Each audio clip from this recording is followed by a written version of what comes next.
And hello, folks. It seems to be another Cosmotronic. I seem to be not muted. There seems to be two of us here. And we seem to be sitting in a bit of a new studio, he says, bashing the microphone. Hello and welcome to Cosmotronic, the whatever number it happens to be. 21. Gosh. And it is Return from PAX. Return from the PAX. Da-da-da. Return from the PAX. Da-da-da. Sorry. And I'm afraid to say, you've got me back. You don't just have the wonderful musical tonality of a pseudo to accompany you this evening. So good evening, fine folks. How are we? How are we doing? Pseudo, say hello. Hello? Hello? Hello? Is there anybody there? Hello? Oh, don't worry, Rob. Robots hate me. We are working on that. It's kind of scary. In fact, I have something I have to show everybody, but what I actually need to do is I need to take one moment and I need to go, Gwens, could you do me a favor, run upstairs and grab the picture off the printer for me, please? Sorry. I meant to do this pre-show, but we're all like, oh my gosh, we've got to fix all this stuff. And so we fixed all this stuff and all this stuff is fixed. And we'll see what's happening. So it is the Return from PAX show. You have to put up with myself as well. I should say we have half a studio because you're absolutely right. We don't have a whole studio till Pseudo has hers as well. That is a work in progress. And there's other exciting surprises coming down the line as well. We could probably start to talk about now. But we'll see what happens. I might get told off at this rate for revealing all of the secrets. But yes. I might just reveal a little bit. We shall see. So, a few things have emerged over the last short while with Cosmotronic, and indeed with all things to do with Wildstar, as you can see from the background. What have the major headlines been? There's been quite a lot of information has dropped on Warplots. There was an awesome presentation at PAX, which had the main theatre absolutely full, and showed a lot of quite exciting things, including a first decent look at Datascape for people. That certainly got myself and others rather intrigued. Where shall we start? Pseudo, where do you feel like digging in? Well, before I go too far, I want to remind all of you awesome peeps who are watching, if you have a question you would like us to answer about anything from Wildstar, make certain you preface it with a Q. We really want to make certain that we answer all your questions. We're not just here to sit here and go, the news this week is. No, we're here to discuss, debate, and talk about things. So if you have something in particular you want us to, like, whack, please let us know and preface it with a Q. But yes, his voice does oscillate just a little bit, and I'm occasionally hearing myself from him now, which is really weird. Ooh, we'll have to play with that. We're still tweaking things with a bit of a new setup here, as you can see. Actually, considering the fact that this is a new system, did you make the modifications you needed to in the application in the advanced settings of audio? Like we do for everybody? Yes, I believe I did. I can have a quick look at that, however. There should be no automatic compensation going on.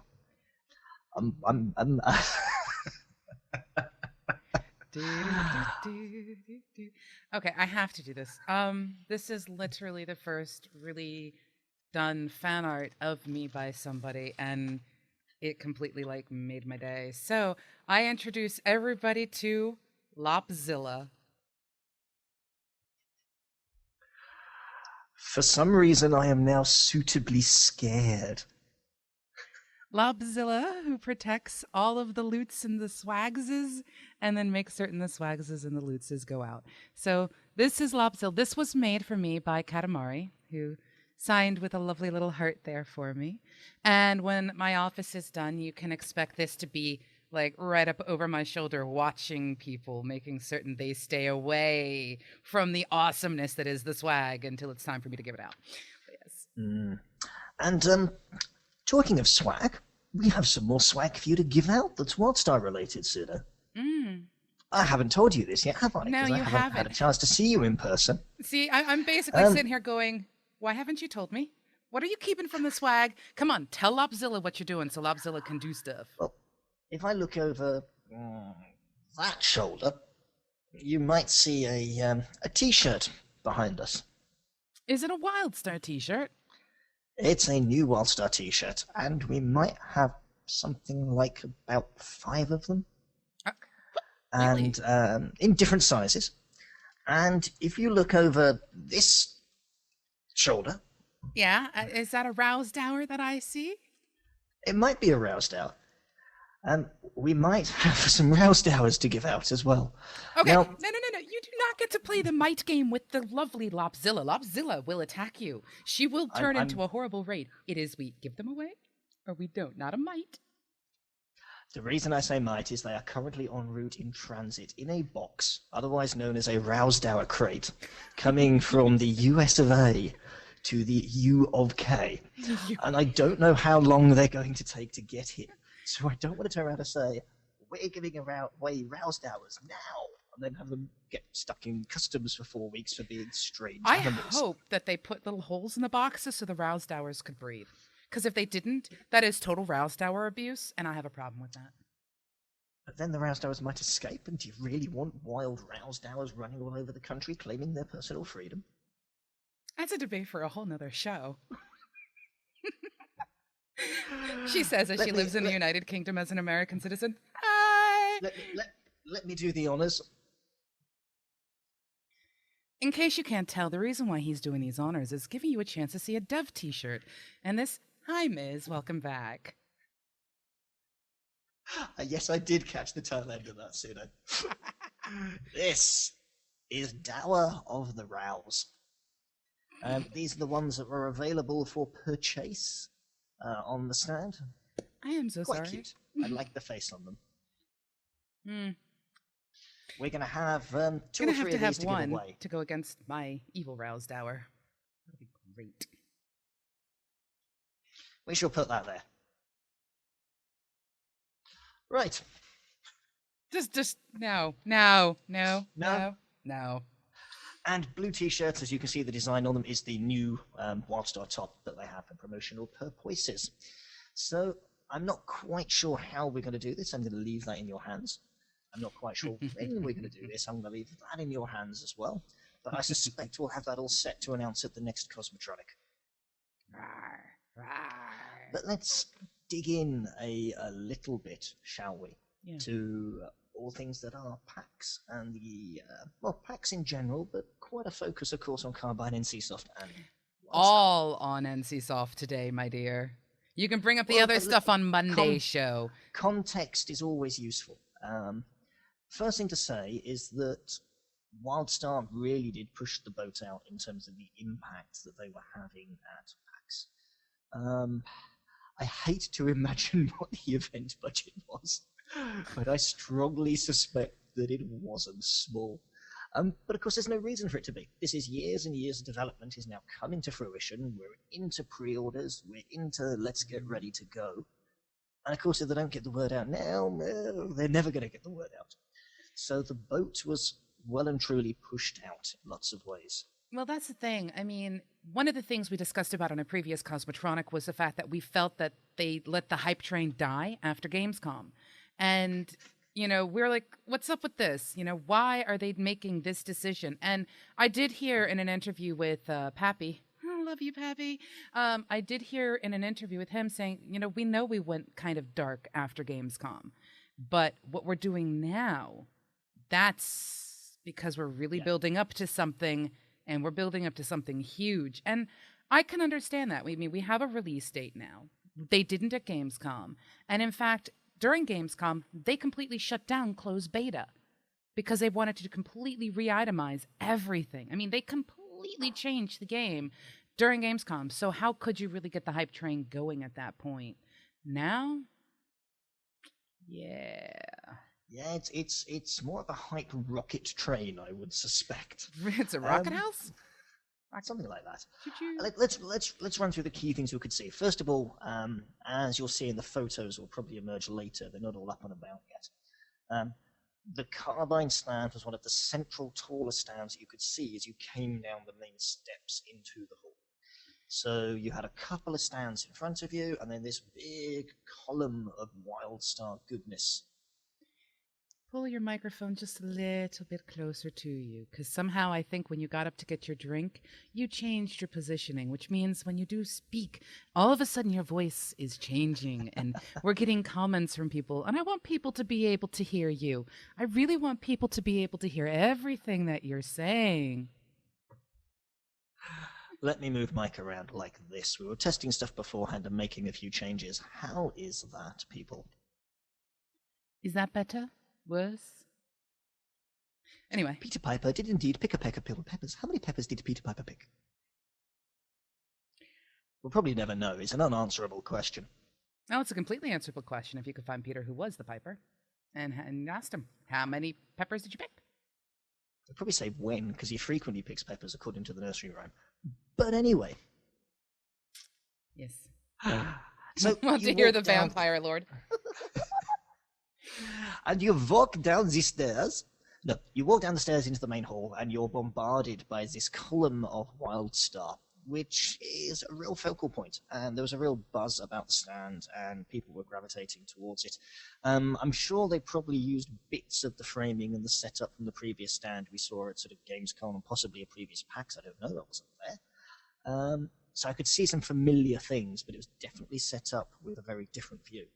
But there were other things they've done as well. There was an interactive guide you could get to PAX, and every so often that guide was sort of saying, go buy a Roused Hour, go do your pre-order.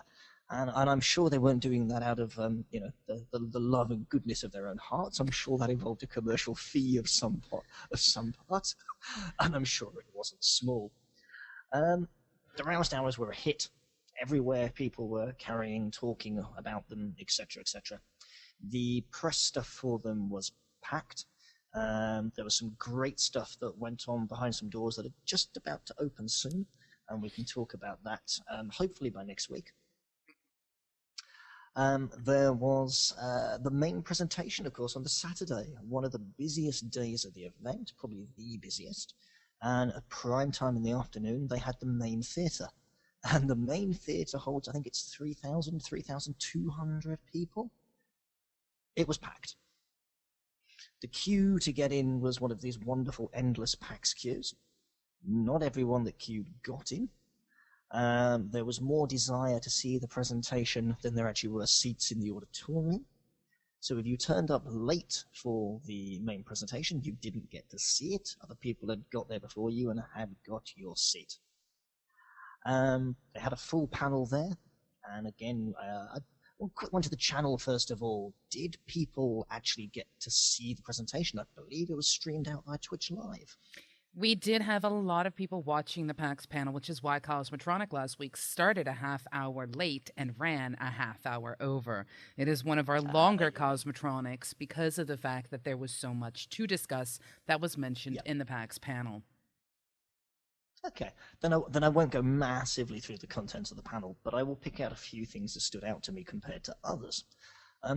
One of the things was the level of audience reaction they were getting to certain points. I'm sure there are people in the channel that would have seen it. I know, there we go, Robots saw it, Ethracal saw it, I'm sure others did as well. When they announced things, people were really, really attentive to it. So, for example, the comments about, this trike will kill you, if people can remember that comment. They showed some B-roll of Datascape for the very first time in public, or bigger chunks of it. There's been some really small snippets, but they didn't tell people where it was actually from. For example, they had a tiny bit of it showing at Gamescom, but they didn't tell you that that's what it was at the time. But now they went, hey, this is Datascape. This is our raid. Look, here are players. Here are telegraphs. Here are people being horribly killed and destroyed in droves. Yes, the epic failure. If you're going to fail, fail spectacularly. If you're going to succeed, succeed spectacularly. Well, speaking of the rating side of things, you got a chance to talk to Frost. I did get a chance to speak to Frosty. And you did ask him a little bit about rating. Perhaps we should share that. Shall we go roll tape? Quick preview. There's a bit more to come. We've got some snippets out of this, and the rest of this will be on the website later. Yes, it's just throwing it out there. You want it? Yes? No? Maybe so? Yes, yes, yes. Let's go. Okay. Roll tape. Rolling tape.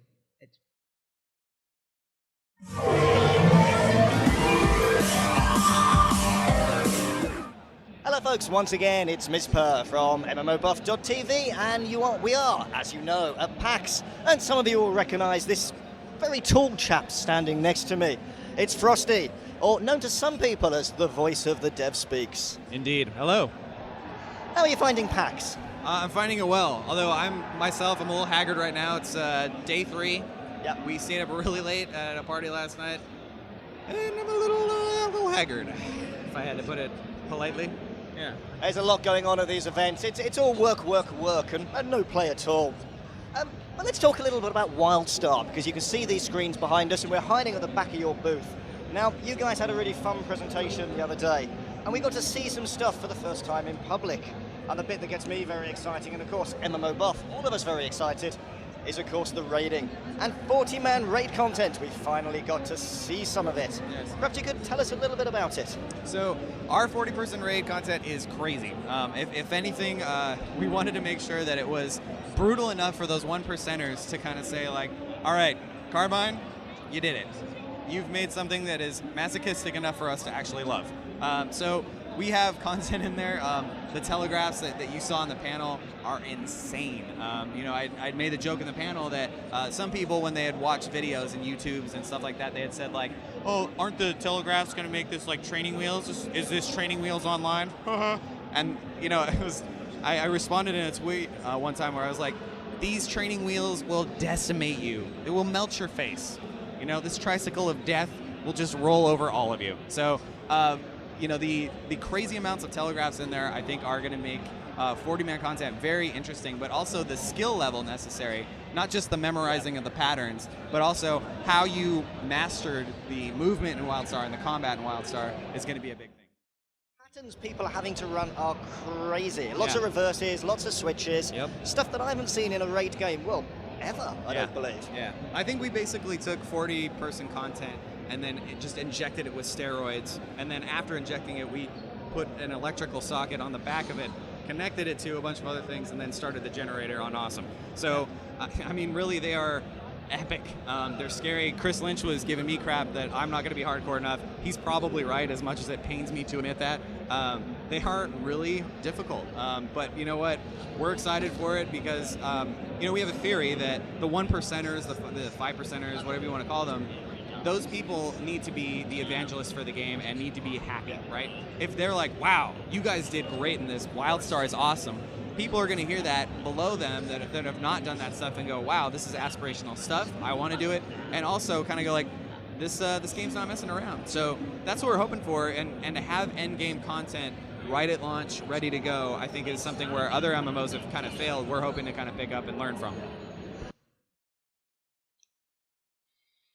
All I'm going to say is 3 things. 1, Frost, you may be cool and all, but still Pappy, I love you. I am always going to be a team Pappy girl. 2, they have so much endgame content, it is mind-boggling. I mean, they really took Jeremy Gaffney's words to heart about what it takes to burn a couple $1 million. Easily don't have your endgame ready. But 2, holy cow, melt face, electrical socketed raids of doom. But what I appreciate, and this is something that you guys will see as we put this entire interview up, what I really appreciate is the fact that they recognize it's not just the 1%ers, it's everybody else as well. And they do discuss how they cater to both those 1%ers who are like, oh my God, this is really hard, versus the lower guys who are like, maybe I'll raid today. Maybe I won't. Maybe I'll raid sometime this week. I'm not going to raid till next month. Let's do it that way. And they seem to have that imbalance. There is an awful lot going on here. But raiding, amazing. Absolutely amazing. Indeed. And, firstly, Pseudo, major props to you, because we threw this footage at you earlier today, and you've done some quick splicing. I got it an hour before show start.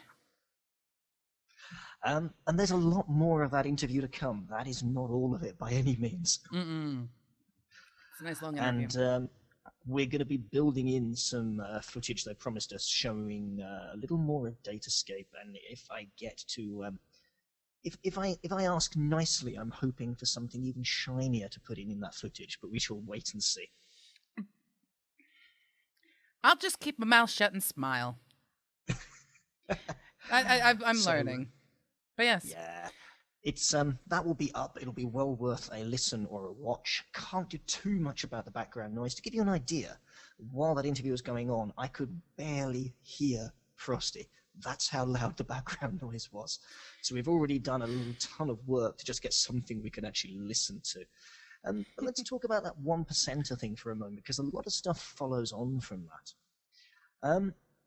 Some people, you can say, you look at existing raid games, existing communities in games, and people go, it's not all about the raiders. I'm fed up of hearing about the raiders. How about everyone else? And of course, the people that are the raiders are probably turning around and going, yeah, but the PvPers are destroying our game, and round and round and round we go.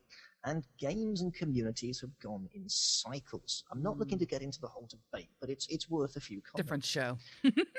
Different show, but it's good to follow this track just for a moment. And it's very difficult to put all these things in balance. There is something to be said for the 1% or the 5% or even the 10% content to be aspirational in some form. To see the guy walking down the street and go, whatever he's wearing, it's awesome, I want it. And to have that, well, how do I get it? What do I do? How do I do this? And there will be people to whom it will make them go, I'm going to join a guild, I'm going to improve, I'm going to practice, I'm actually going to go and poke a test dummy and work out how to do stuff because I want the pot of gold at the end of the rainbow. And Carbide have done a fantastic job of positioning that pot of gold. I have my own views on raiding. They're pretty obvious to people that have been watching a few of the shows.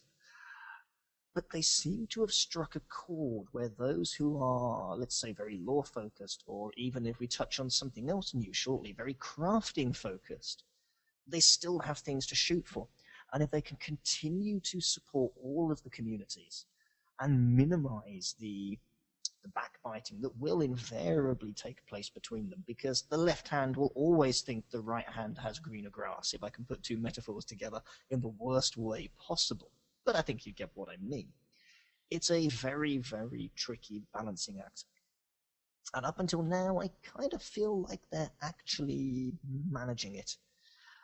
But even for those of us who've been chasing the raid game with, massive interest, we got quite a surprise during the presentation as well. 80-man raid content and pinks, anybody? Yeah. Just see, that's the thing. There's so much that is coming that people will naturally gravitate to the things that they're interested in. If you're a PvPer, you're naturally going to gravitate to things like the arenas, the battlegrounds, and the war plots. You may not pay attention to things that they talk about when it comes to veterans, etc., because it may not have any bearing to you. But there's been a couple of things that have been mentioned during these I should say past week at PAX that I think people need to remember. Yes, there's 40-man content. It is for war plots, which is your PvPers, and you also have the PvEers. On top of that, you've also got 20-man raiding. You also have veterans for adventures and dungeons, and you have 5 and 10-man dungeons. So think about this. We have something that you can do alone, which is part of the world story, which was presented by Pappy at the panel. Mm-hmm. So you have this world story, which is what they're actually calling it. Guild Wars 2 calls theirs the living story, and we have within this one the world story. So we have a world story that you can do solo.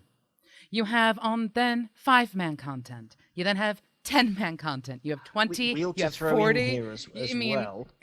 just to cut across it, if we get too excited, we haven't yet had a chance to follow up to find out if that was a slip of the tongue or quite what's going to be there. I have a sneaking suspicion about it, and I'm just quoting Pappy because Pappy. My guess is it's not a slip of the tongue, but we don't yet officially know. Other than we have this thing on tape to talk about. Oh God, yes. Okay, so here's the deal. I'm going to just do this lead in. And first off, to all of you guys, I do apologize if the sound does hurt your ears. I thought I had gotten it just right. I may have screwed it up. This next one, just be prepared when I say, I'll give you guys a countdown so you know it's coming. But we hear all of the reporters, ourselves included, going, so tell us, what endgame content are you really giving? I mean, come on, seriously. What are you really going to give us, right? And we hear things about raiding. We hear things about war plots. We hear things about this world story. And then all of a sudden, Frost goes, yeah, there's something we haven't really mentioned. It's called PCP. And I just went, Not the drug. I'm like, you have PCP in WildStar? What is this? Well, I think it's about time you guys found out. And a quick clue, it's not what the lops are licking. It is not what the lops are licking. No, it's not. Anyway, so I'll give you guys a count of 3 so you guys hopefully don't burn your ears out. This is a very short clip from the interview. It is about PCP, and I am really going to be curious to know what your thoughts are afterwards. So, ready? 3, 2, 1.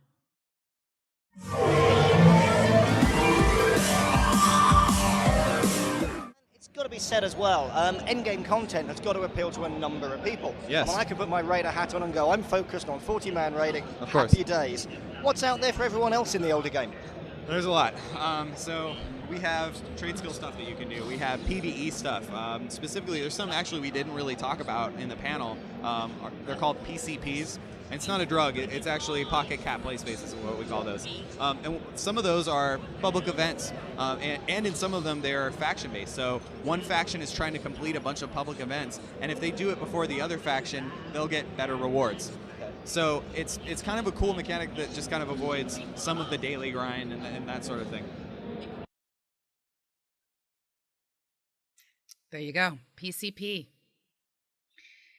Player cap creations or something like that. If I heard that correctly, again, sound isn't everything it's meant to be, but this is faction-based content that they're sort of like, at least the way he had described it is they're like world events that when you go about and you go to complete all these quests and objectives and you're, say, a Dominion, you're running around doing it and you're like, yeah, we're getting this done. Well, the Exiles are pretty much going to be doing the same thing at the same time, and if they beat you, tough luck. You've lost certain rewards, but... Hang on. You just said, if the Exiles beat you.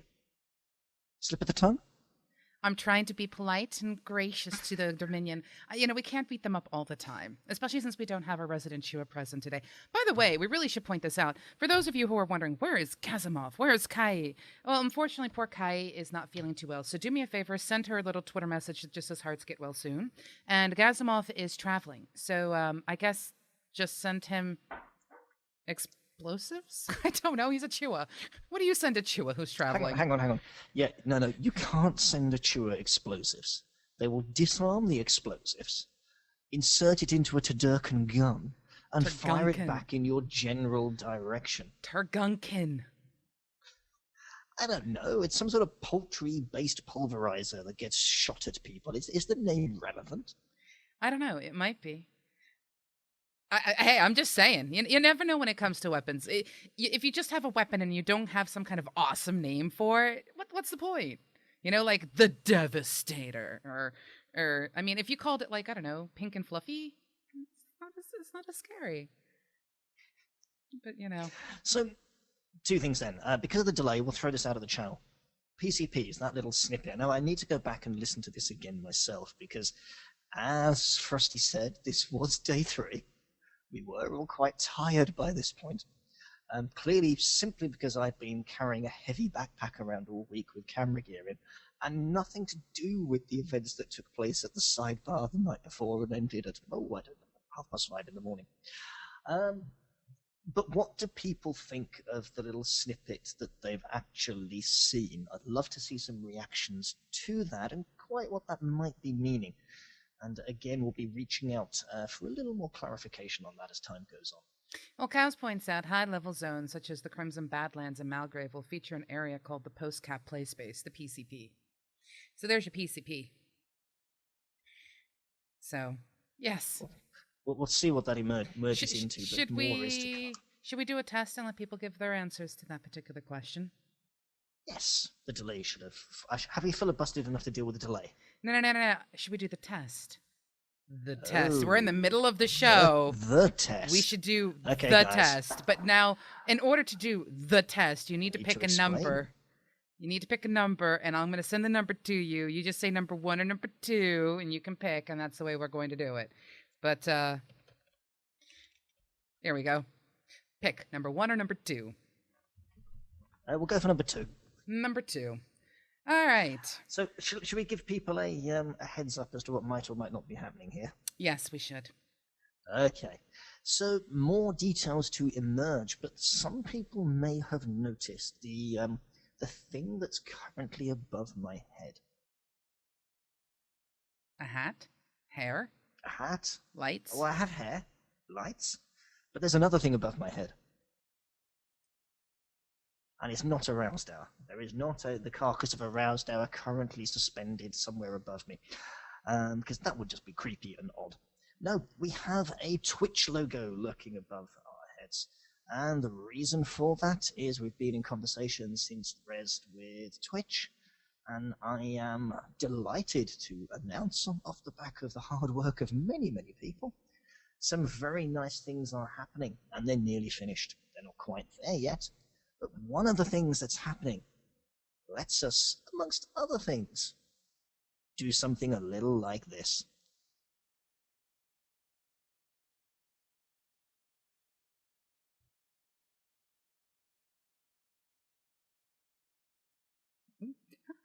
Not everyone will be able to see this, just so that you know.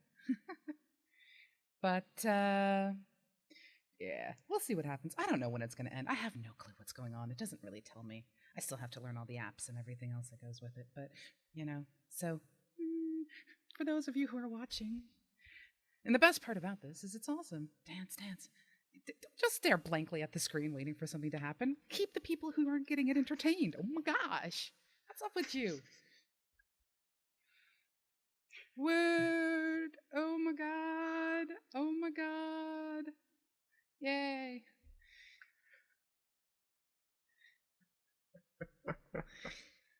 See, that's the thing, and See, I'm getting it. Well, that's the thing. We'll explain how this is going to work, because we're not going to turn into a commercial-based show. It's just a test, as the case may be. And I do hope people do understand that this is just a test. And, we are back, just so that you know, Miz. We are back. Oh, we're back. Yes, okay. just so that you know. I'm still playing. That's why I said I want people to understand we're not turning into something that's going to advertise commercials all the time. We literally just wanted to test the functionality that was handed to us, and that's that. There we go. Not quite done yet, but more to come on that note. And yes, we are well into some discussions about stuff that should be emerging soon. And I'm sure you can do the math and work it out, because that button's useful. What are we going to do with stuff like that? Well, frankly, it's more about the ability to transcode, get content in the right place, and a little bit of promote ourselves and get more people in and more eyeballs, because more eyeballs are good. But we're not going to fill the place full of ads or stuff like that, because that's just a bit crook, really, if I can say that. But don't be surprised if in like a 1 hour or a 2 hour show we decide, hey, we all need 2 minutes to go grab a beer from the fridge, and that's probably the button we're going to hit when we go do it. And that's probably about the size of it, no more, no less. Yeah, that's the thing. I want you guys to understand, Twitch does not decide when to play these commercials. We do. It is a button in our back end that we go shmoosh and we press it. And it is... You may want to phrase that more carefully. How did it... I'm innocent I'll let you today. watch the replay. That's just fine. The dist, it probably does. There may be a Lopzilla icon at some point. I'm just going to put this up and smile. Anyway, so when it comes to this entire concept, going back completely to Cosmotronic's real aim and intention with WildStar, we have content that is going to be catering to an awful lot of people. We have that it's content going towards the groups, the singles. We're looking at the PvPers, we're looking at the PvEers.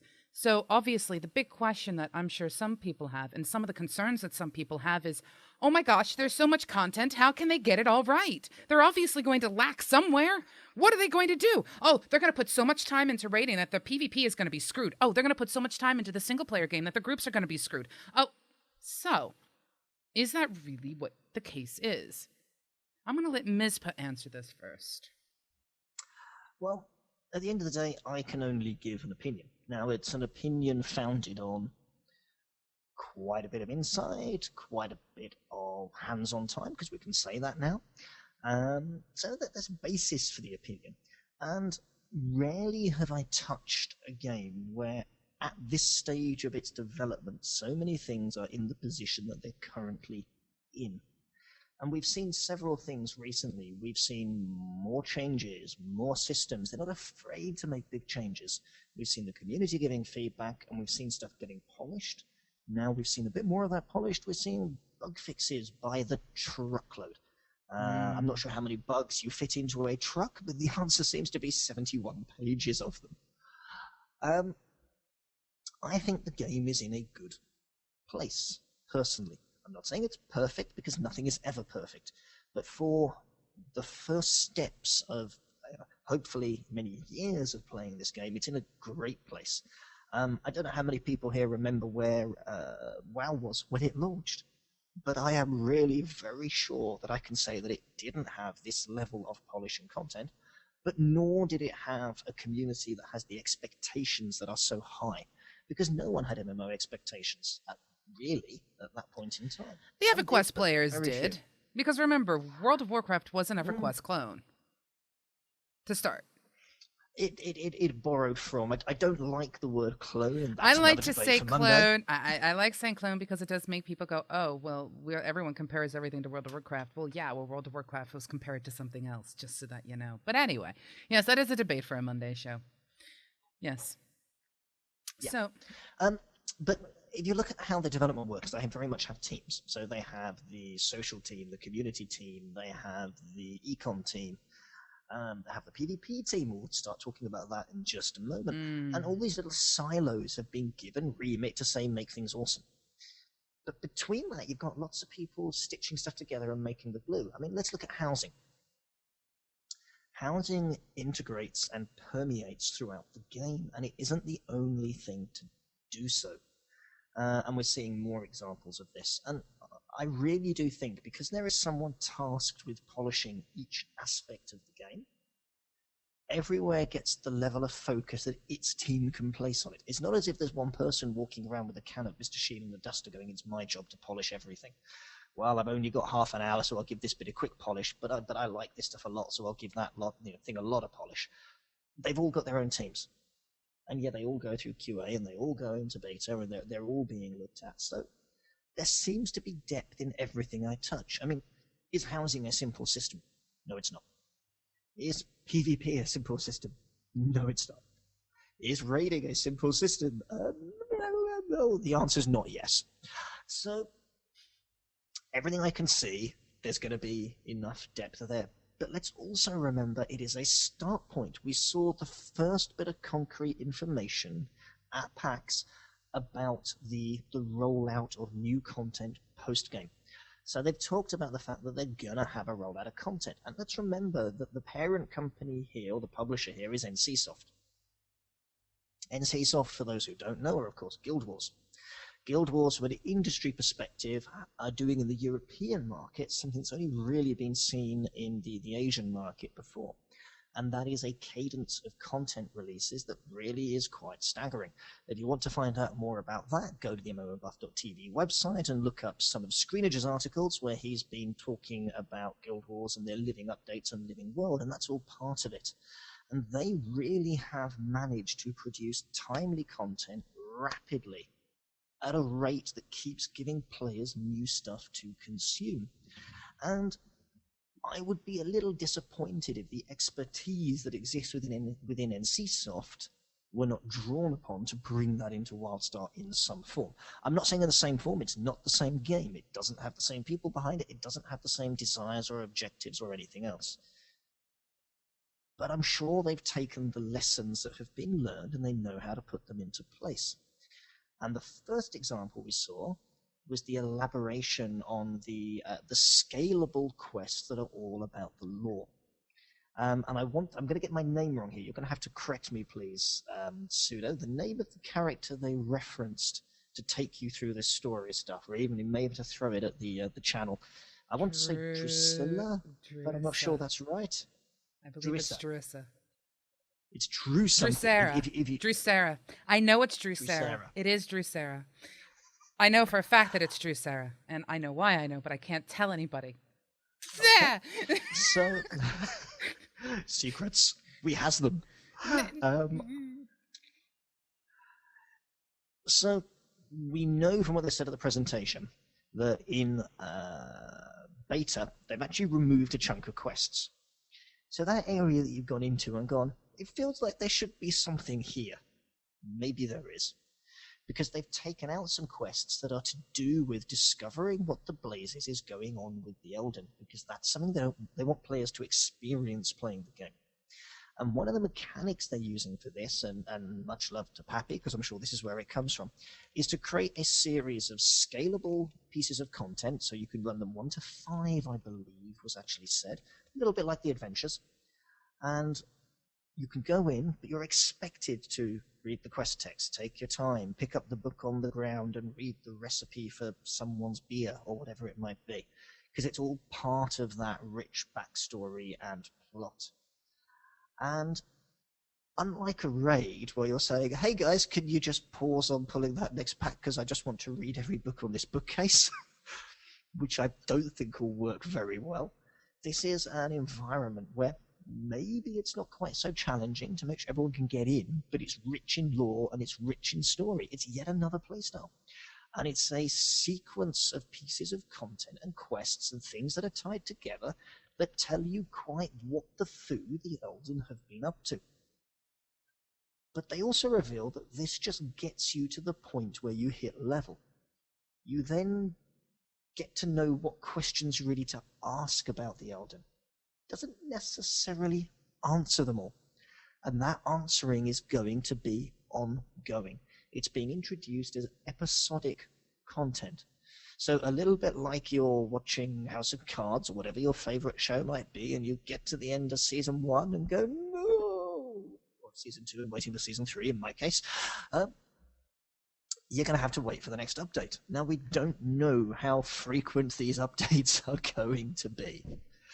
But it looks as if, alongside patches and content and raids and dungeons and craftables and battlegrounds and insert thing here, we're going to start getting more of these, I'm going to call them story quests or story instances for lack of a better name. Better names are being asked for, please. I don't World yet know. Story.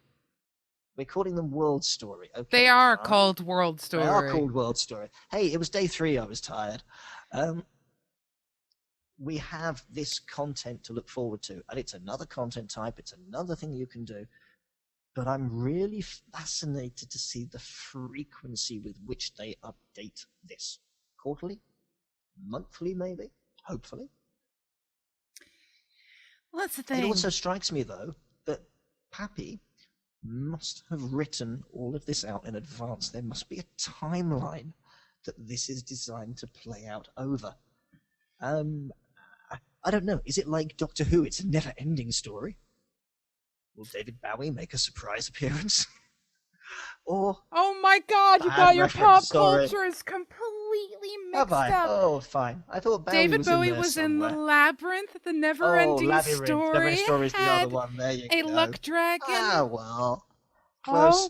I need to interrupt the stream. I apologize to all of you out there who actually know the references and are probably sitting there like I am wanting to strangle him for putting such a mixture. While they may be both awesome individually, slamming them together. They're twice as awesome mashed together, yes. Mashed together like that is sort of an insult to all of the fans everywhere.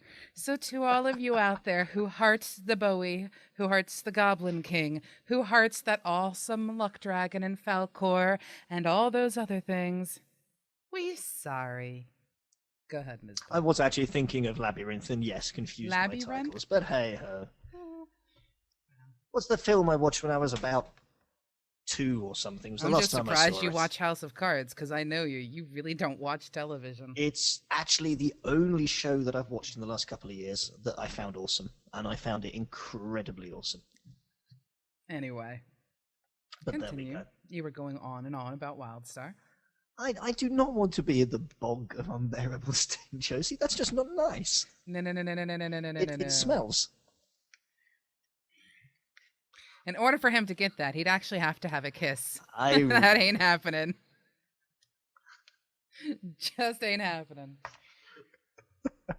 Ludo. Anyway. Anyhow, we have a series of content, and I'm intrigued to find out, is this going to be a never-ending sequence of Doctor Who episodes and series that are all brilliant, but they're designed to run forevermore? Or is this a tale with a beginning, a middle, and an end? And it seems to be that getting to 50 is the beginning. Quite what the plans are, how long it's supposed to run for, we don't know. I'm going to throw this out here. No, they have stated that this particular world story, single-player stuff that you do with Drusera, is actually going to be brought in ahead of time. You, I believe, get to have 5 quests pre-50, 5 instances pre-50 for this particular world story. So they have purposely left out a bunch of stuff in the beta. So if you guys thought, yeah, everyone who's in the beta gets access to... no, they don't. And I think that's really wise of them. What I will state, though, to pull it back to the topics of discussion to what we usually do, not just spitballing stuff at you. Got to remind Mizpah what it's like to be on a show. No, I'm just teasing. When it comes down to the actual content that is available for players to have, I will stress I am worried, and I do have concerns still when it comes to WildStar. And the reason why is because of a lot of the interviews and things that I have seen are all, tell us about Endgame, tell us about Endgame. And at Endgame, there is an awful lot to do at Endgame. But that's not the entire game. And I am worried, really, really worried, that because everyone is so focused on not burning those dollar bills that Gaffney talks about, that sometimes that step in the process towards getting to that Endgame is being neglected to make certain that that end game is as polished as it can be. Now, that's a concern that I have. And it's a viable enough concern because we've heard people talking about how they have a little trouble with the questing and the way they've set it up. Some people feel the dungeons should have been a little earlier. Some people feel that PvP should maybe have started a little later. Or, you know, there's a lot of consensus about the process to getting towards Elder Game. But I am more than certain Elder Game's going to be polished. But I don't want anybody to rush to 50 because that content from 0 to 50 was just dull. I want it to be rich, and some areas are really, really, really rich. I do wonder, Pseudo, to what degree those areas that are a touch blander are the areas where we might see this content being dropped in that's being deliberately removed. I don't know. And how much difference that will make to the pacing. See, that's just it. It's not a matter of the pacing of the story. It's the actual implementation. It's the implementation of the quests themselves. I mean, we can sit here and believe me, I love WildStar and I am fangirl central, but I am not going to sugarcoat the fact that there are still some concerns. How they're going to be addressed at launch, we'll definitely wait and see. And maybe they'll do sort of what the Secret World did. You know, the Secret World had serious problems with their combat, and they just wanted to get the game out. They got the game out, then they came back, fixed the combat, and it feels like a completely different game. Maybe that's what they're going to do here when it comes to questing. But then again, think about it this way. People were complaining about body shapes and stuff. And now all of a sudden there's apparently supposed to be sliders before game where you can pick body shapes. I mean, come on, people. The devs are listening. And that is absolutely amazing. Yeah. Now, we had a question come in from Coolman going, who is this guy? Are you asking us? Or are you asking the channel? Which guy are you referring to? But yes, which go guy? Ahead. Yes. Well, while we work out who this guy is supposed to be referring to. So we can answer the question. One thing I have to say that we've mentioned in the past, but I just want to say how awesome it is the ability on character creation to get a reference code. To go, hey, this is me. This is what I look like. Punch it back in, and away you go. that's going to save so much angst for people like me that just want to get in and get going, because I am going to be the person that just wants to get to endgame. It won't be as quick as I like, because my leveling is horrid, but for me, my focus will absolutely be on endgame. And I have to put out there, not wishing to be disrespectful of the work or effort put in to create the journey to endgame and the learning experience, because it's a huge part of what they've done. It's a massive part of what they've done. But there are many more like me. And if they want to create a long-term community, it's endgame that's going to build and sustain that community. Look at SW Tour. Many people, I wasn't one of them, but many people loved the story fifth pillar experience of leveling in SW Tour, and they raved about it. And they still desubbed because there was nothing to do once they'd finished. I personally believe you could have a leveling game which is where it's at now, still enjoyable, still fun. Maybe there's concerns or questions, maybe there's not, from different people. But the long-term viability of the game is about the end-game activities that month to month to month bind you socially to the group that you're gaming with and give you ongoing objectives. And surely that has to be even more important than the first step, or the introduction to the game, getting to Elder Game. Wrong. The leveling process. Wrong. They are equally important. And this, okay. Let me answer your question, cool man. The guy who is sitting next to me on the stream, he and I basically work together to make MMOBuff what it is, but he is like a big part of what happens behind the scenes. A lot of people don't see what he does because he's always busy. I tend to be more the front facing because I'm on like everything, although that is changing soon. Pseudo's the person working like crazy to keep it running while I'm in the background doing stuff. Yeah, stuff is a really good way to put it. But anyway, one of the common things that happens on these shows is Mizpah and I do not agree. And this is going to be one very cool moment where this happens. Both the initial and the elder are equally important. Let me just jump into the chat very briefly. And I've got, hey, I'm glad you've joined us, Coolman. Please keep joining us. No problem at all. You may He's have from just previous seen Pseudo shows. up till now. I'm from previous shows. Yes. But I am normally around. There's many people involved in making this happen. Some of them you see, some of you don't see. But I am me, which doesn't help much. I am Mizpah. Pseudo is Pseudo. And between us and other people like Screenager and Blank and Marshmallows and people behind the scenes like Shinogi or Gazamov and Kai front end, there's lots of people getting stuff done. I'm just lucky enough to be one of those peeps. Yes. But back to the argument. You just wanted to interrupt me because you know I am right. I know how this works. I know. Go ahead. Drink your beer because you know I am going to put you in your place. Here's the deal. Carry on, and I shall rebuff your argument in a moment. Well, you're not going to have time because we're getting close to the end.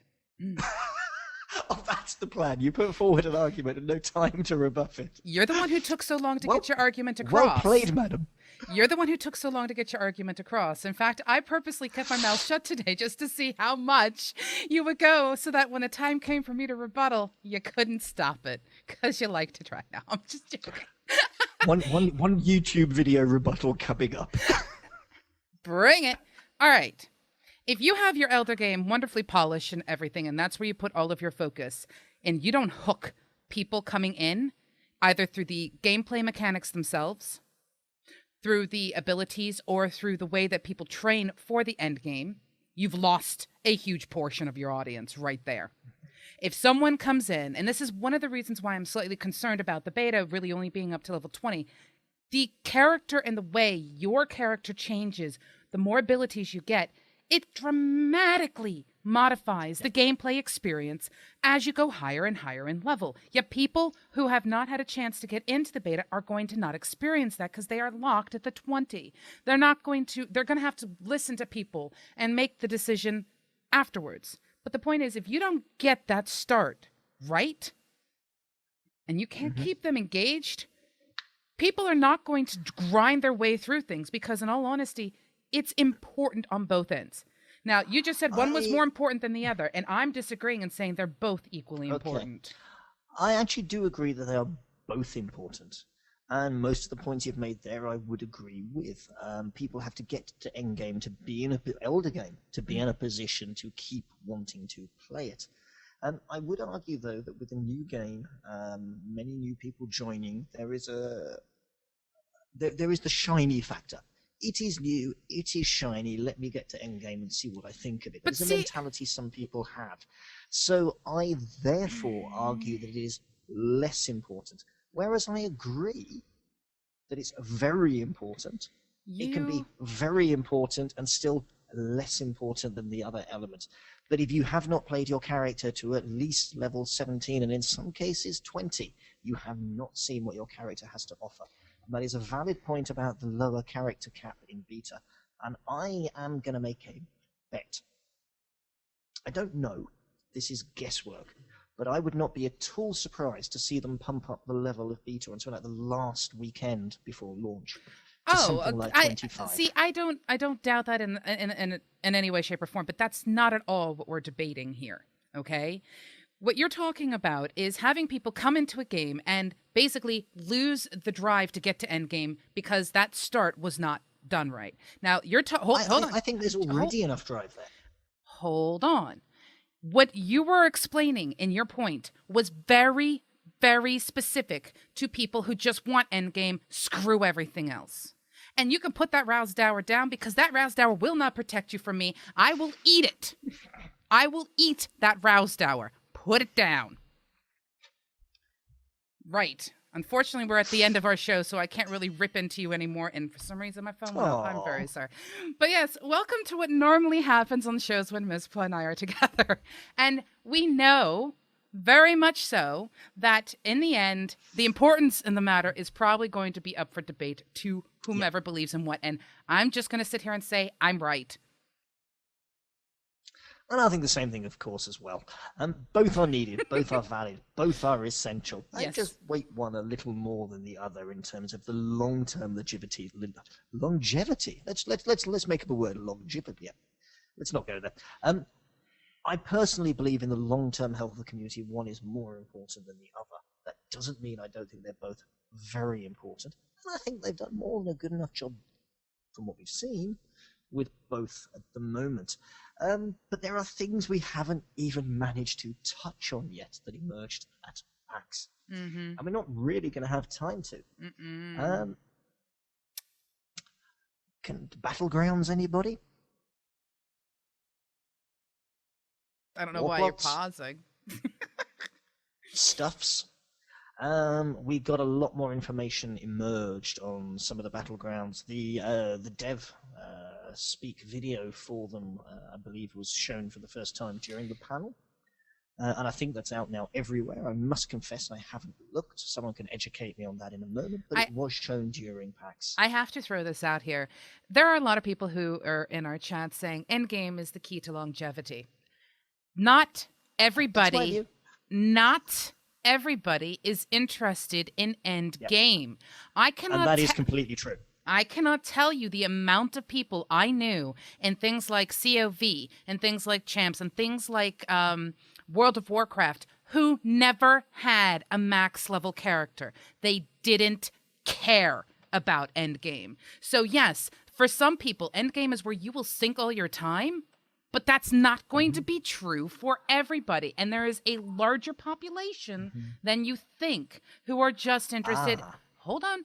My goodness, man. Let me finish. I let you talk all that time, and you decided you're just going to come up in here and stop me? Let me finish. Are we going to go to Aretha? Are we going to go to an Aretha Franklin number now? R-E-S-P-C-T. Anyway, no, let's not go there. But there is a much larger population than people realize, which is why, for some of us, it was incredibly shocking to learn 70% of MMO players are single players, solo players. And for those of us who are in communities, for those of us who are in guilds, those of us seeking to do that in-game content, it's like, really? No, that can't be true. It's got to be less than that. No. And the thing is, Carbine is catering to them, but this is why I say both are important for longevity for a community. But I just put my little headset up further. Here's a question I'd like to ask, and I don't know the answer to this question. Yeah. I might speculate, but I don't know. Mm-hmm. And okay, let's take the numbers of European players, and let's assume it's a 70-30 split between predominantly solo and predominantly grouped. Okay, let's And pretend I there's 1,000 believe European players. There we have numbers that we can work with There manageably. you go. Okay. So 7,000 of them are solo players, 3,000 of them are Seven- PvP and Well, that would be gamers. 10,000 players. sorry, But that'll be there we fine. go. We'll work with that number. Woo, I can do numbers. um, let's take that 10k players. Now, if 70% of that number are predominantly solo, that doesn't mean they never touch group content, which is a point that's been raised before in discussion. Yes. Now, if that 70% they played the game, let's say they are reasonably casual, for argument's sake, not saying they are, there'll be a spread. They'll be on a curve somewhere, and someone somewhere will have plotted a pretty little graph with data points and everything. And But there's always X amount of outliers. time. They'll take X amount of time, and there'll be a median dollar value they'll be able to attribute to that type of player in terms of base game cred, sub revenue, all this stuff. And they'll be able to put pound notes on them, go, this is what one of these players is worth to us as a commercial entity. This is the drop-off rate. This is the amount of time before X percentage of them resub. And there'll be things like that going on. They'll be able to link it to content releases and run mathematical models, because mathematical models are fun. I'm going to speculate that the 30% that play on a regular basis for repeating content in Elder Game is actually more valuable than the 70 in terms of commercial revenue. You make the I don't assumption. know this. But see, what you're doing is, if you're going to lay the scientific foundation down, you've just made an assertion that 30% is endgame focus. I knew people who were groups who never leveled above to max level. They were more interested in just hanging out and occasionally running something or sitting in a zone and role playing or something like that. And for some reason, Mizpah looks frozen to me. He looks like, oh yeah, looks like we've lost Mizpah. Looks like we may have just lost Mizpah. I take over the show. I am a pirate. Arr. Oh. Bummer. For some reason, Miz is... Anybody want to get a great screenshot of that, just because he looks like he's like singing, like he's about to break out in some soulful act or something like that? But yes, anyway. Instead of getting too far into the debate, I think it's probably a good time for us to come to the close of our show. For some strange reason, we've lost him. Sad. But anyway, first off, for all of you guys, yes, we have had a huge debate about this, and this is something that can be debated towards the end of time. Yes, this is a big one. However, Mizpah's reached Nirvana. I am currently alone. And look at me. I'm in between. Hold on one second. Let's do it this way. I want to tell you about the Cosmotronic Wildstar. Really, Mizpah? Really? Is that what you want to do? There are so many things to tell you about the Wildstar. Fine. Okay, I have to stop that. That's just really weird. Anyway. I am currently wearing an Enigma hoodie. Yeah. Ta-da. And that is to answer your question. But yes, I am going to go ahead and end the show because it is time to end. And if I let Mizpah come back, it'll never, ever end. But yes, for those of you who have shown up, and I really should just shift this just a little bit over to here. Yay. Yay. See? Move that to there. There. It's mostly me. Yay, me. And you will see a folder called Stuff right here, which I will move because, yeah. But anyway. So, I don't know. I don't do accents very well, Coleman. This is something a lot of things do. Mizpah doesn't make me mad. I hope people do understand that Mizpah and we butt heads about a lot of things, and it's one of the reasons why we think people enjoy watching us, because, we do not agree on everything. He is stubborn and I am stubborn, and that's just the way it works. But yes, we do really butt heads an awful lot. You want to know what's in my stuff folder? I don't even know what's in my stuff folder, so... It's probably Oh, it's the interview with Frost that I have currently in the stuff folder that I am currently editing for everything. So, yes, there you go. And yeah, so anyway, as I'm just droning on here, and I don't really want to keep everyone here forever and ever, couple of things of note. If you go to Facebook, we have a competition going on right now. It is for Reaper of Souls, which is a completely different game, but it is for the collector's edition and signed t-shirts. If you are interested in that, go to facebook.com/MMObuff. We also are relatively active over on Anook, anook.com/company/MMObuff. You can find us like all over the place. And I have probably misspoke. I am horrible with English. It's late. It's a Friday. It's a holiday. It's a bank holiday. We shouldn't even be working. We really shouldn't. But you know what? We are. But anyway, this coming up Monday, Mizpah and I will be back for our MMO Buff podcast. Our MMO Buff, our Our MMO Buff podcast, and it does look like Mizpah will be rejoining. But that means I'm going to become him and he's going to be me. I don't want to argue with this. Anyway. Yes, Monday, Mizpah and I will be discussing the interesting news about allowing the players to run individual MMO servers, which is part of the announcement that has come from Sony about H1Z1. This is a huge, huge, huge thing that has implications beyond just, well, hey, we can run our own server. There are some big things that we will be discussing. Did you want to come back in, Miz? You do want to come back. Like I have. My apologies, folks. You've been hey, fighting look. an intermittent chewer. It's me. It's me. Am I now Pseudo? You are now me, and I am now you. I am sorry, but that needs to end right now. Apparently, my husband says I lost out on the deal. But yes, anyway, so like I said, we've got the competition going. Monday, Mizpah and I will be discussing and debating out what it means to actually have people running MMO servers on their own machine.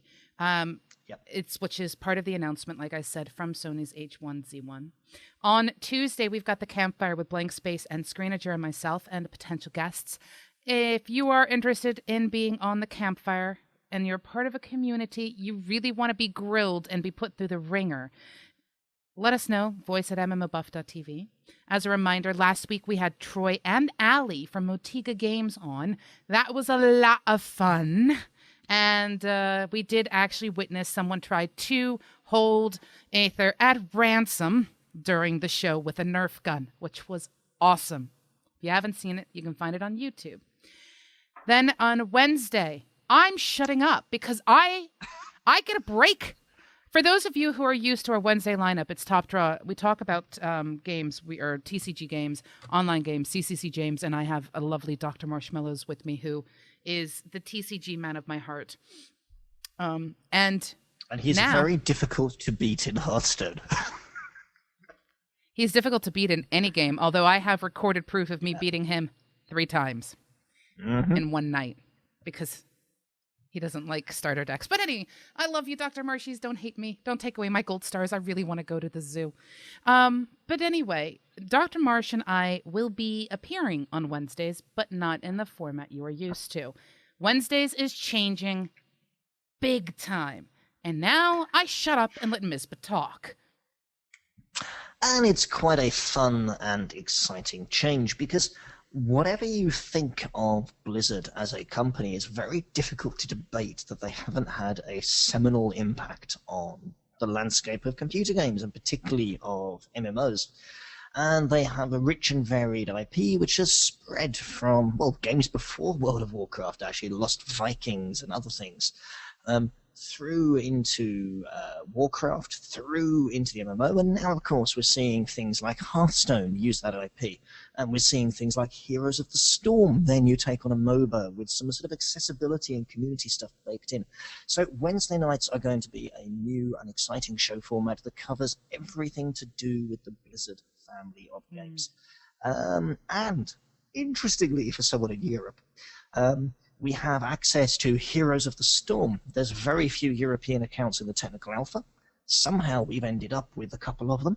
So myself and Parv from Yogscast are going to be touching on heroes every single Wednesday. We're going to have myself and Blank Space, who you know from Tuesday, Real Blank Space, Viking Nation, looking at Draenor and everything coming up in Warlords. Of course, Marshmallow and Pseudo don't get off quite that easily. They'll be coming in live via pre-recorded video to cover Hearthstone. It depends entirely upon Marsh's schedule. I may show up actually and just go, so here's the Hearthstone lowdown, and this is what Marsh thinks about it. Toodle pip. And I shall then disappear into my pot of rainbows. And I don't know why I'm talking like this. Indeed. And this is, I'm And gone. we will absolutely still be covering Diablo, Reaper of Souls, where that game is going, what's happening, and other stuff that's happening in the Blizzard universe. StarCraft, I have to mention that as well. The tournament scene is ongoing. Of course, there's more things coming up there. So all these things will be touched on. The show is going to have two formats. One format is an hour long as we quickly run through, and the other format is 2 hours long where we jump into a topic and dissect it in more detail as the announcements and things keep coming. Expect different hosts, expect interviews, expect some great new content. Expect to have a lot of fun on Wednesdays with the Blizzard Forecast. I love how he just had to make that the longest thing he could possibly make it in his announcer voice of doom. I don't know if you notice this, Mizpah, but sometimes, like when you go to announce the shows, you change. It's great. It's like... It just happens. You got louder all of a sudden and people could hear you. It was wonderful. But anyway, yeah, so that's how Wednesdays is changing. And then next week on Friday, the Cosmotronic, oh no, what is going on at the same time? It seems that there's a WildStar fan get-together in London, hello, at Meltdown. And I think I'm going to be there. Actually, no, I know I'm going to be there. I'm going to be there. And I'm going to be there, and Kai is going to be there, and Gazimov is going to be there, so,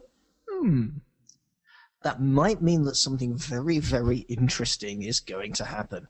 If you haven't been to Meltdown, check it out. It is an awesome place. It is a lot of fun. I was lucky enough to go there for some Diablo stuff before, and I'm awesomely looking forward to going there again for WildStar stuffs. You'll want to be around on Wednesday, particularly if you can't get to Meltdown in person. But if you can, I strongly recommend it. Absolutely. But we will be there trying to see how things go and hanging out. And Frost is going to be there. So I get to tell him how much I adore him, but I'm still a papulicious girl.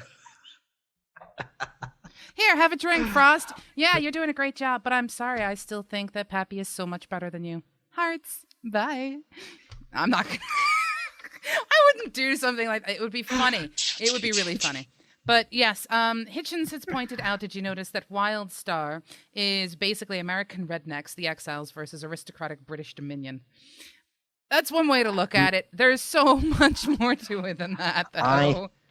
I couldn't possibly comment on Robot's comment in chat, could I? No, of course you couldn't. You know why? Because Screenager said something on Tuesday, and I couldn't stop him. Oh, okay. Actually, I seem to have lost control over all of the hosts. I'm all like, guys, try not to mention. And it's like, oh, fine, it's been let. Swagzilla can't keep secrets anymore because everyone keeps bloody telling them so that she can't surprise people. Meanies. Why you gotta do this to me? Let's throw out there, this is not 100% confirmed. There's still logistics to deal with, but we're looking into what's possible, and we're going to try our darndest to make sure you've got some fun content on Friday, one way or another.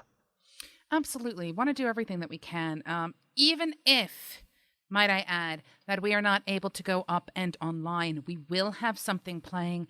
I am not allowed to tell you what. I will tell you that a producer here in Leeds, who is sitting to my right, has offered to do something very special, but I can't tell you what it is. It'll just kind of have to wait. But, yes. And yes, that does make it look like he has reached Nirvana, because that is the face you froze on. It could be worse, I'm quite sure. It is. How? I don't actually know, but hey, there we go. It's nightmare-worthy, Mizpah. It's okay. But yes, so we are moving slowly. Go ahead. I was going to say, is it time to do any random questions, or did you cover that already while I was having a brief exit from internet lands? No, I didn't do that while you were gone. I did something else entirely while you were gone. Do I need to watch the replay with fear and trepidation? Yes, you do. We shall see. Yar. No, seriously though, a lot of the changes are coming to MMOBuff, and any support and help that you guys can offer, do try. Send us questions, send us comments.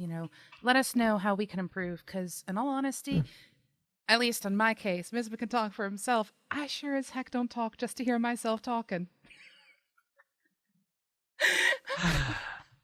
No, I mean, we're a little way in. We've got 21 episodes of this under our belt. We've got a few more episodes of other shows under our belt. And we have people like Pseudo working like a Trojan all the time, as you can see her in your screens and your Twitch experience. What? A Trojan? Yes, it's a compliment. They're known for working hard. Have you not heard the phrase, working like a Trojan?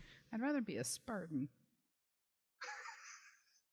Then I could sit there and go, this is MMOBuff! And kick people. You can be a Spartan. I may need to run away faster if you're a Spartan, but that's another story. Yeah, I could always be an Amazon. Whoa. Like, no, we are still learning. We're kind of, hopefully people have seen a bit of an evolution over the past few weeks. And I feel like we're starting to really get somewhere, but, it's steps and baby steps, one step at a time. This train is going to keep on rolling if we can manage to make that happen, and that's only going to happen with your help, if you're actually enjoying the content.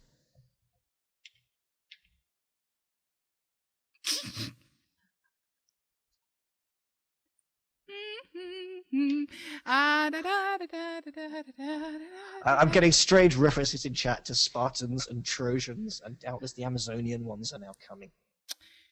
Yes. I think on Friday, Miz is going to see Lovezilla in her final evolved form at this rate. I may already have done that. I am going out Friday night after Meltdown. And that is going to be a completely different form of Pseudo. That will be interesting. Yes. Hey. People may even get to see an entirely different form of Mizpah. That's if you slow down. You move so fast, it's kind of like zoom, zoom. Was that a Mizpah? I don't know. Let me put my foot out. Zoom, trip, stumble, stumble, stumble, stumble. Splat. It is nice to have you back. Hey, it's good to be back, and thank you so much for holding the fort and doing your thing. But on that note, I'm out of a drink. A couple of things to touch on. There are. We've touched on everything. Now, I'm going to talk about futures just for a split second. So there's going to be a lot of war plot content and bits and pieces coming up. Some we've briefly hinted at, but there's some stuff you haven't seen yet. There's a ton of things from PAX still to come out. At least 2 of those, maybe 3, are going to be WildStar related. Look for them in the next week or so. We do need to do some work on post. Of course, you can see the blue glowy background behind me, and I hope people like it. It's not the result of my endeavor. It's the result of a ton of effort from a ton of people. It's the first time we've shown it. And now we need to get you your very own blue glowy background as well, Pseudo. So we're now going to be working on that. Can I just point out for people who didn't know, that's not always going to be blue? No, it does things like... Can I actually do this pointing like that? Or like that, he says, failing to hit all the lights. Basically, there's multiple controls for lights all over the place in there, and you can turn them on, you can turn them off, you can do all kinds of crazy things, and yeah. But I can't do it at a moment's notice. No, that back wall is actually a very, very dark grey, and we can change the colour of the whole set quite nicely, which is fun. It's basically he's a chameleon.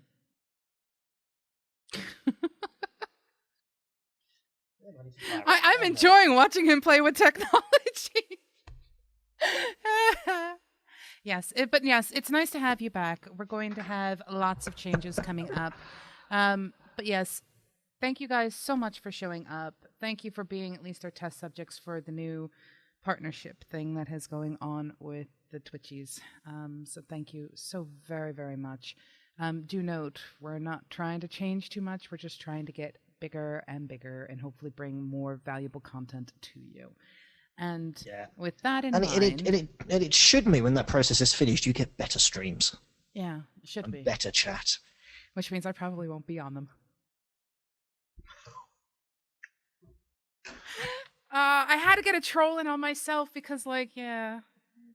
You haven't trolled me much today, Mizpah. No, I'm being nice. It's so weird. It's really surreal. But there we go. But yes, Mizpah and Technicolor. So yes, shows are going to be changing. Please be aware. Oh, dear God, he's put on Christmas lights. Blinking, blinking, blinking. But yes, anyway, thank you guys so much. Remember, get in touch with us. We like to engage in discourse with you guys, and the only way we can do that is if you let us know you want to engage in it. So, get in touch. Absolutely. You know where to find us. Find us on the website, find us on Twitch, find us on all sorts of social media, and hey, let people know we're out there. Come have fun, enjoy the content. On that note, I'm going to shut up and let Pseudo say goodnight. I don't say goodnight. Ever. I know. I'm confusing people. And you. You haven't confused me. I'm wondering if you've lost your mind. Do you remember who I am, Mizpah? You've been gone for so long. Are you sure you know me? It's a reverse troll. You said I hadn't trolled you enough. And you have successfully trolled me. Fantastic. Anyway, Toodle Pip, you awesome Nexians. Toodle Pip. And you're just going to wave. Hey everyone, thanks for watching episode 21 of the Cosmotronic. If you enjoyed this, please look at our previous episode by clicking the bobbly heads at the top. Of course, click like, share, and subscribe because you know every little bit helps. And of course, make certain you leave your comments below because, you know, Mizpah and I get into debates. We have to prove to him that I'm right. Right? Right? Maybe? Anyway, Toodle Pip.